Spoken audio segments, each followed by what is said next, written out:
Hello students, आज applied mechanics की unit number 3 जिसका नाम है बल आघूर्ण। तो आज बल आघूर्ण ये यूनिट नंबर 3 इसको स्टार्ट करते हैं। कुछ एमसीक्यू बेस्ड क्वेश्चन, ठीक है। तो समय को बचाते हुए बहुत जल्दी जल्दी क्वेश्चन को शुरुआत करते हैं। तो क्वेश्चन नंबर 1 को आप देखिए।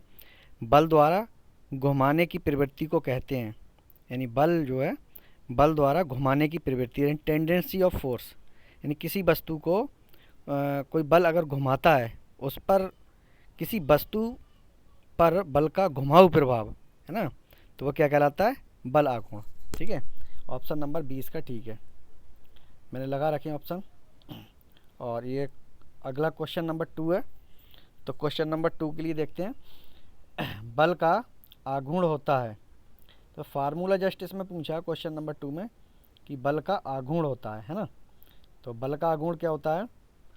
ये इसका ऑप्शन नंबर ए ठीक है। ठीक है, बल गुणा बिंदु से लंबवत दूरी, यानी बल गुणा बल की क्रिया, मतलब बल गुणा जिस बिंदु के परता हम आघूर्ण निकालते हैं उस बिंदु से बल की क्रिया रेखा तक की लंबवत दूरी होती है। एक्चुअली ये होता है। ठीक है, तो आपने पढ़ा था। ठीक है, मान लीजिए कोई पिंड है और इस पिंड की, ये पिंड इस अक्ष के परता घूमने के लिए स्वतंत्र है। मान लीजिए एक्स वाई एक्स है, और यहाँ पर हम कोई अगर फोर्स लगा दें, ठीक है, मान लीजिए ये फोर्स लगा दिया, ठीक है, बल एफ है, इस बिंदु पर लग रहा है, तो परपेंडिकुलर डिस्टेंस हमको निकालनी होती है बल की क्रिया रेखा पर। ये वाली, ये जो डिस्टेंस है वो क्या कहलाती है? डी।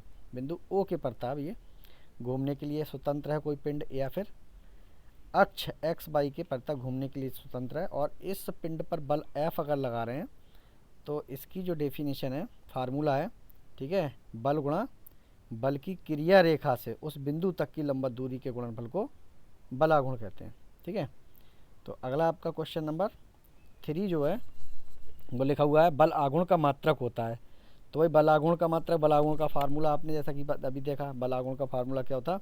बल आघूर्ण को एम या टाउ से रिप्रेजेंट करते हैं, तो होता है एफ गुणे डी। तो एफ का मात्रक होता है न्यूटन और डी क्या है? Distance metre. तो न्यूटन मीटर आपका फार्मूला हो जाएगा, मतलब आंसर हो जाएगा। न्यूटन मीटर आंसर हो जाएगा, या फिर किलो न्यूटन मीटर। ठीक है, तो इसके दोनों ऑप्शन ठीक है।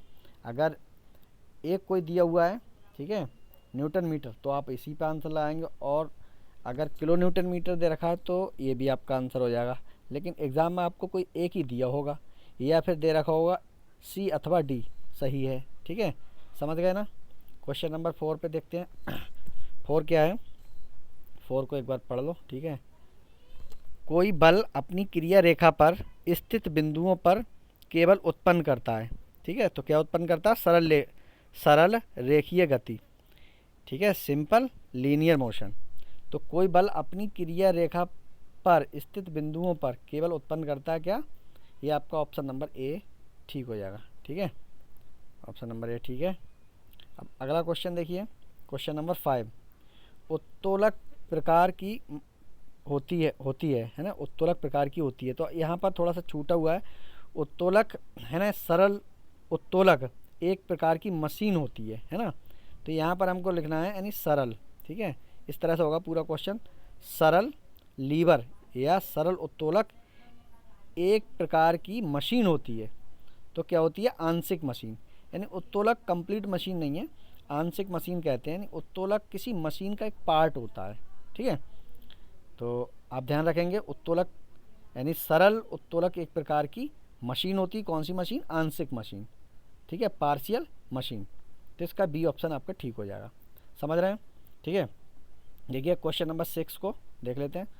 क्वेश्चन नंबर 6 आपका जो है वो देख लो। ठीक है, क्वेश्चन नंबर 6 में देखा है प्रथम वर्ग के उत्तोलक का उदाहरण है। तो प्रथम वर्ग का उत्तोलक जो हमने बताया था, उत्तोलक एक सरल प्रकार की आंशिक मशीन होती है जिसकी सहायता से हम कम बल लगाकर अधिक प्रयास भार को उठा सकते हैं। यानी कम बल या कम प्रयास लगाकर अधिक भार को उठा सकते हैं।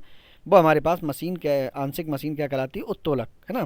तो ये 3 प्रकार की हमने बताई थी, फर्स्ट टाइप, सेकंड टाइप और थर्ड टाइप। यानी क्लास इसके हैं, क्लास 1, क्लास 2, क्लास 3। तो प्रथम वर्ग के उत्तोलक में आपने पता है कि बीच में इसके आलम्ब होता है, एक तरफ प्रयास और एक तरफ भार होता है ना। तो इसका उदाहरण क्या है? कैंची। कैंची इसका ठीक है। तो डिटेल वीडियो हमने बनाया, उसमें जाके एक वीडियो थोड़ा सा वॉच कर लें इसके लिए, तो आपको और ज़्यादा क्लियर हो जाएगा। क्वेश्चन नंबर 7, द्वितीय वर्ग के उत्तोलक का उदाहरण है। तो द्वितीय वर्ग के उत्तोलक का उदाहरण क्या है? सरौता। इसमें आलम्ब एक तरफ होता है, बीच में भार और एक तरफ प्रयास लगाया जाता है।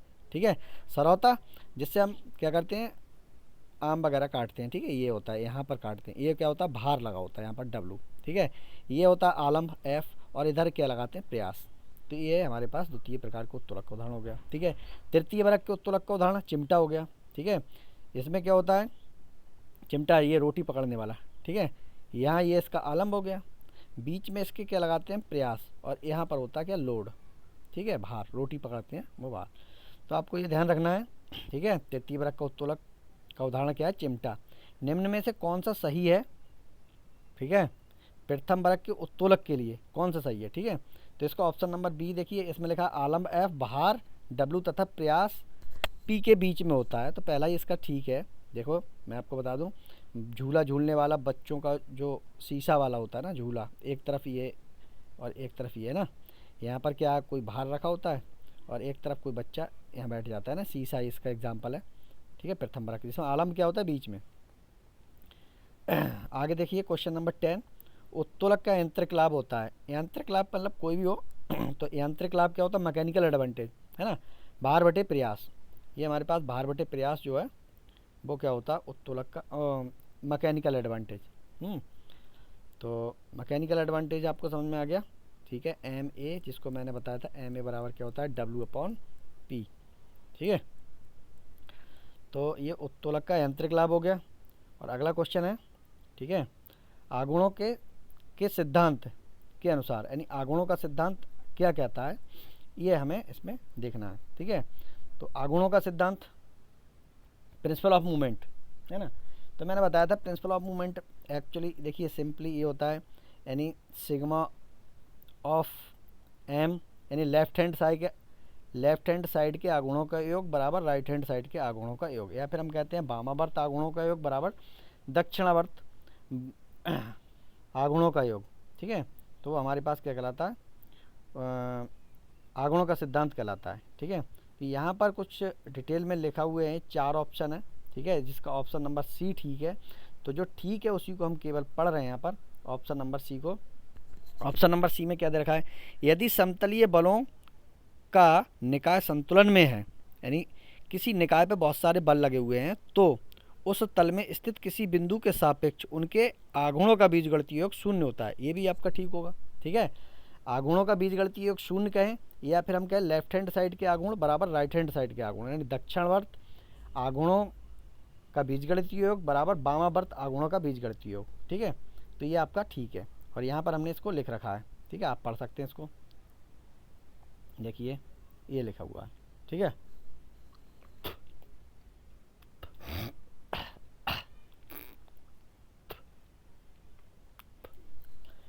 तो आघूर्णों का सिद्धांत आपके समझ में आ गया। और जबकि बेर्गमैन थ्योरम क्या कहती है, इसका नीचे देखिए स्टेटमेंट लिखा गया, ये भी बहुत पूछ लिया जाता है, ये भी लिख दिया यहाँ पर। ठीक है, बेर्गमैन का स्टेटमेंट क्या कहता है? किसी भी बिंदु पर लगने वाले किसी भी दो बलों के आघूर्णों का बीजगणितीय योग उस बिंदु का परिणामी आघूर्ण के बराबर होता है। ठीक है, तो बेर्गमैन थ्योरम से यहाँ पर ये स्टेटमेंट है, ये भी आप याद कर लें, और आघूर्णों का सिद्धांत भी याद कर लें। ठीक है, अगला क्वेश्चन देखिए, क्वेश्चन है हिंदी इंग्लिश दोनों में यहाँ पर लिखे हुए हैं, आपको दिक्कत नहीं होगी, हिंदी वालों इंग्लिश वालों को भी, हिंदी वालों को भी। ठीक है, आघूर्ण के नियमानुसार यदि किसी कण पर लगने वाले कुछ उभयतलीय बल साम्यावस्था में हो तो, ठीक है, यानी according to the law of movements, if a number of coplanar forces acting on a particle are in equilibrium then, ठीक है, यानी इक्विलिब्रियम में कब होंगे। तो इसका जो ऑप्शन है वो C ठीक है, ऑप्शन नंबर C ठीक है, इसी को हम पढ़ते हैं। ठीक है, ऑप्शन नंबर C इसका राइट है। तो पढ़ लें क्या है? उनके तल पर किसी बिंदु के परिता उनके आघूर्णों का बीजगणितीय योग शून्य होता है। ठीक है, तो सिंपली यानी आघूर्णों के सिद्धांत है, वही स्टेटमेंट है, और यहाँ पर इसको लिख रखा है। ठीक है, आघूर्णों का सिद्धांत देखिए, यद्यपि घूर्णों की प्रवृत्ति किसी पिंड को घुमाने की होती है, इसलिए यदि किसी पिंड पर लगे अनेक बलों के किसी बिंदु पर घूर्णों का बीजगणितीय योग शून्य है तो घूमने के संदर्भ में संतुलन में होगा। घूर्णों का मतलब है आघूर्ण, आघूर्णों को घूर्णों बोलते हैं, ठीक है। तो आप ऑप्शन नंबर सी पर बस केवल ध्यान दें, ऑप्शन नंबर सी, ठीक है। The algebraic sum of their movements about any points in their plane is zero, ठीक है। तो अगला क्वेश्चन नंबर ये देखते हैं, ठीक है। क्वेश्चन थोड़े से आगे पीछे हो गए, उससे कोई फ़र्क नहीं है, आप नंबर ऑफ़ क्वेश्चंस अपने हिसाब से डिज़ाइन कर लें। एक 16 न्यूटन बल द्वारा 64 न्यूटन मीटर आघूर्ण उत्पन्न होता है, ठीक है। एक 16 न्यूटन बल द्वारा 64 न्यूटन का आघूर्ण उत्पन्न होता है। आघूर्ण आर्म कितना होगा? आघूर्ण आर्म मतलब आघूर्ण की भुजा, ठीक है, वो पूछी है। तो इंग्लिश में पढ़ दें, a 16 newton force produce a movement of 64 newton metre, the movement arm is, ठीक है। तो मूवमेंट की आर्म क्या होगी, ठीक। तो मूवमेंट की आर्म हमें निकालने के लिए हमें मूवमेंट का फार्मूला लगाना पड़ेगा। मूवमेंट का फार्मूला हमने बताया एम, यहाँ पर टी से दिखाया है ना, तो कोई दिक्कत नहीं है। यानी एम बराबर आप जानते हैं, ठीक है, क्या होता है, एफ इंटू डी। तो मूवमेंट यहाँ पर दे रखा है, तो मूवमेंट की जगह मूवमेंट लगा दो, 64, फोर्स दे रखा है 16 और डी आपसे पूछा है, ठीक है। तो डी बराबर हो जाएगा 64/16, तो 4 मीटर आपकी आर्म हो जाएगी, ठीक है। ऑप्शन नंबर इसका डी ठीक है, ठीक है। आगे देखते हैं, आगे इसमें दे रखा है, ठीक है, वेरग्नैन प्रमेय का आघूर्णों का प्रमेय कहलाता है कि यदि किसी कण पर कार्य कर रहे समतलीय बल साम्यावस्था में हो तो, ठीक है। इंग्लिश में पढ़ता हूँ मैं एक बार। Varignon's theorems of movements state that if a number of coplanar forces acting on a particle, ठीक है, आर इन इक्विलिब्रियम। तो ये जो वेरग्नैन का स्टेटमेंट है, इसके अकॉर्डिंग आपको देखना है। तो यहाँ पर इसका ऑप्शन नंबर डी ठीक है, तो डी पर ही हम फोकस करते हैं, डी को पढ़ते हैं। क्या है, किसी बिंदु के परिता उसके आघूर्णों का बीजगणितीय योग उस बिंदु के परता उसके परिणामी बल के आघूर्ण के बराबर होता है, ठीक है। वेरग्नैन थ्योरम का पूरा स्टेटमेंट दे रखा है, तो यहाँ आप इसको पढ़ सकते हैं। तो इसका मेरा डिटेल वीडियो, जो डिस्क्रिप्टिव वीडियो है, आप पूरे न्यूमेरिकल ना सॉल्व करें।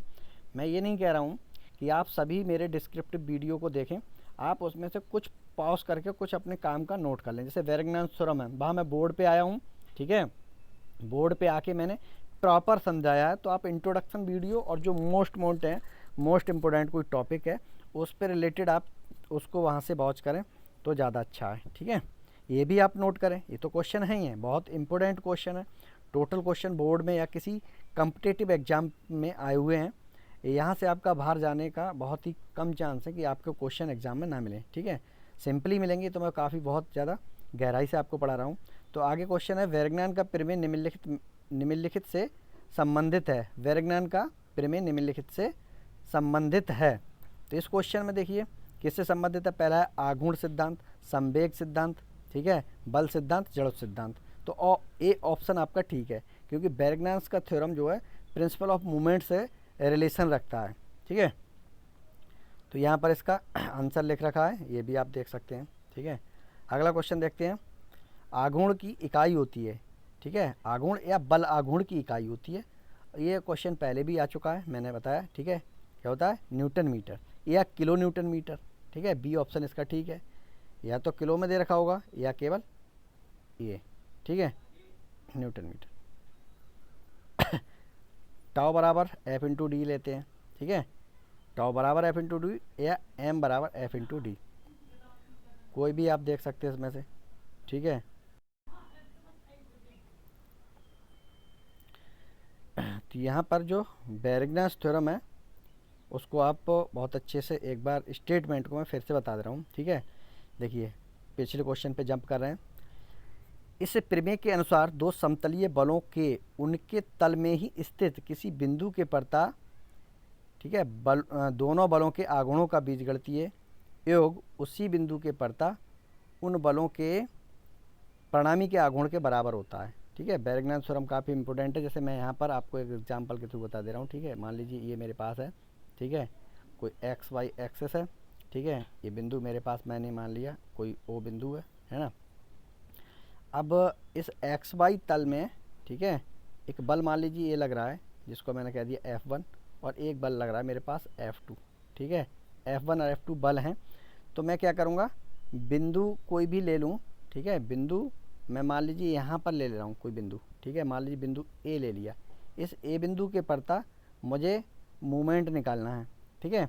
तो मैं क्या करूँगा, यानी बिंदु ए के पड़ता जब मूवमेंट निकालूंगा तो बिंदु ए से बल F1 की क्रिया रेखा पर दूरी, लंबवत दूरी मुझे लेनी पड़ेगी।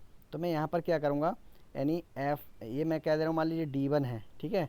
तो मेरे पास क्या हो जाएगा, F1 इंटू D1, मूवमेंट क्या हो जाएगा बिंदु ए के पड़ता F1 इंटू D1, ठीक है। और इसी में मैं क्या कर दूंगा, प्लस क्या करूँगा, F2 बल का मूवमेंट निकालूंगा बिंदु ए के पड़ता। तो बिंदु ए से F2 की क्रिया रेखा पर, बल F2 की क्रिया रेखा पर लंबवत दूरी लेनी है हमें, जो कि हो जाएगी हमारी D2। मान ली मैंने D2 है, तो मैं क्या करूँगा, F2 गुणे D2। तो F1 गुणा D1 प्लस F2 गुणा D2, ये बराबर किसके होगा, मान लीजिए इन दोनों बलों का रिजल्टेंट अगर R है, ठीक है। तो R जो बल R है, परिणामी बल, इसका भी मुझे बिंदु ए के प्रति आघूर्ण निकालना है। तो बिंदु ए से बल R की क्रिया रेखा पर लंबवत दूरी अगर मैं D कह दूं, ठीक है, तो इसका मूवमेंट जो होगा वो क्या हो जाएगा, R इंटू डी। तो आप समझ गए क्या होगा, देखिए क्या होगा, बैरगनास थ्योरम, यानी अगर ये डायग्राम आपका था, ठीक है, F1 गुणे D1 प्लस F2 गुणे D2 बराबर R गुणे D, ये बैरगनास थ्योरम कहलाता है, ठीक है। यानी किसी बिंदु पर लगे बलों का मूवमेंट एक पर्टिकुलर पॉइंट के अबाउट अगर हम निकालें और उन सब का एल्जेब्रिक सम ले लें तो वो बराबर होता है मूवमेंट का जो आघूर्णों का बीजगणितीय योग आ रहा है वो किसके बराबर होता है, इन सभी बलों के परिणामी बल के, ठीक है। परिणामी बल जो है उसका मूवमेंट उसी बिंदु के पड़ता निकालें तो उसके बराबर होता है, बस ये बैरगनास थ्योरम कहलाती है, ठीक है। तो और ज़्यादा क्लियर करेंगे तो आप हमारी वीडियो देख लें, वहाँ से आपको क्लियर हो जाएगा, ठीक है। तो मैं समझता हूँ इसमें एक तो ये आपका था, ठीक है, बैरगनास थ्योरम, और दूसरा था आघूर्णों का सिद्धांत। तो आघूर्णों का सिद्धांत एक बार और से मैं क्लियर कर दे रहा हूँ, ठीक है। आघूर्णों का सिद्धांत, मान लीजिए ये मेरे पास कोई एक रॉड है ना, इसका घूर्णन बिंदु मैंने मान लिया ये है, इस पर बल मान लीजिए F1 लग रहा है, यहाँ पर बल लग रहा है F2 लग रहा है, यहाँ पर बल F3 लग रहा है, ठीक है, यहाँ बल F4 लग रहा है, ठीक है, और यहाँ बल एक और लग रहा है F5 लग रहा है ना। तो इस बिंदु के मतलब इस साइड के आघूर्णों, इस साइड के बलों का आघूर्ण निकालें, ठीक है, बिंदु O के प्रति, और इधर के बलों के आघूर्णों का योग निकालें, ठीक है। इधर के लेफ्ट हैंड साइड के और राइट हैंड साइड के अलग अलग बलों के आघूर्णों का बीजगणितीय योग निकालें तो वो उन सब का एल्जेब्रिक सम की बात करें तो 0 होता है, या लेफ्ट हैंड साइड के आघूर्णों का मूवमेंट बराबर होता है राइट हैंड साइड के आघूर्णों का मूवमेंट, यानी दक्षिणावर्त आघूर्णों का मूवमेंट बराबर होता है वामावर्त आघूर्णों के मूवमेंट के बराबर, ठीक है। तो ये आपका जो था आघूर्णों का सिद्धांत इसमें था, बाकी इधर थ्योरी थी, ठीक है। ये आपके कुछ लीवर्स के क्वेश्चन थे तो इनको तो आप कर ही लेंगे, ठीक है। तो यहाँ पर कुछ इस तरह से क्वेश्चन हमने कुछ सॉल्व किए हैं, और जिनमें ख़ास तौर से आप ये लीवर पर आधारित क्वेश्चन हैं उनको बढ़िया से कर लें, एक आध क्वेश्चन ज़रूर मिलेगा, एक दो क्वेश्चन मिलेगा, ठीक है। इसके बाद अगली वीडियो में हम बात करेंगे कपल की, है ना। ये तो क्या था हमारे पास, मूवमेंट ऑफ फोर्स, बल आघूर्ण। अगले में हम बात करेंगे मूवमेंट ऑफ कपल, यानी बल युग्म की बात करेंगे। तो ये कुछ क्वेश्चन है, इनको आप नोट कर लें और आगे मिलेंगे अगले वीडियो में, ठीक है। Thank you.